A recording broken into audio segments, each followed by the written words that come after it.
kapal misi kemanusiaan Global Sumut Flotilla atau GSF 2.0 dilaporkan diintersepsi oleh militer Israel di perairan internasional dekat Siprus pada Senin 18 Mei 2026. Dalam rombongan tersebut, terdapat sedikitnya 9 warga negara Indonesia, termasuk jurnalis dari Tempo dan Republika. Insiden ini menjadi sorotan internasional setelah sejumlah video darurat dari para relawan dan jurnalis beredar di media sosial. Salah satunya datang dari jurnalis Tempo TV, Andre Prasetyo Nugroho, yang menyebut video tersebut akan dipublikasikan apabila dirinya ditangkap atau komunikasinya diputus saat menjalankan misi kemanusiaan menuju Gaza. Dalam pesannya, Andre meminta pemerintah Indonesia dan masyarakat untuk terus memberikan perhatian terhadap misi kemanusiaan dan perjuangan rakyat Palestina. Tak lama setelah video itu beredar, kontak dengan sejumlah relawan dilaporkan terputus. Pihak Republika juga mengonfirmasi dua jurnalisnya, yaitu Bambang Noroyono dan Todi Badai, berada dalam rombongan kapal tersebut.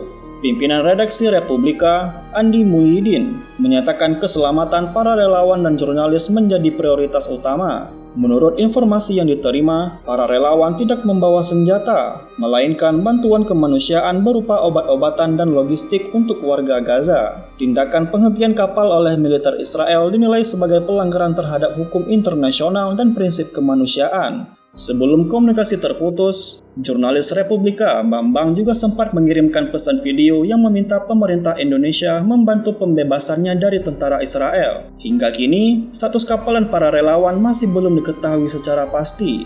Kementerian Luar Negeri Indonesia mengecam keras tindakan tersebut dan menuntut agar seluruh kapal beserta awak yang ditahan segera dibebaskan. Pemerintah Indonesia juga telah berkoordinasi dengan KBRI di Ankara, Kairo, dan Amman untuk menyiapkan langkah perlindungan dan pemulangan para relawan. Kementerian Luar Negeri menyebut, sedikitnya 10 kapal misi kemanusiaan dilaporkan sempat ditahan dalam operasi tersebut. Pemerintah Indonesia menegaskan akan terus memantau perkembangan situasi dan mendesak Israel agar membebaskan seluruh relawan internasional yang masih ditahan. Tim Liputan melaporkan untuk Puja TV.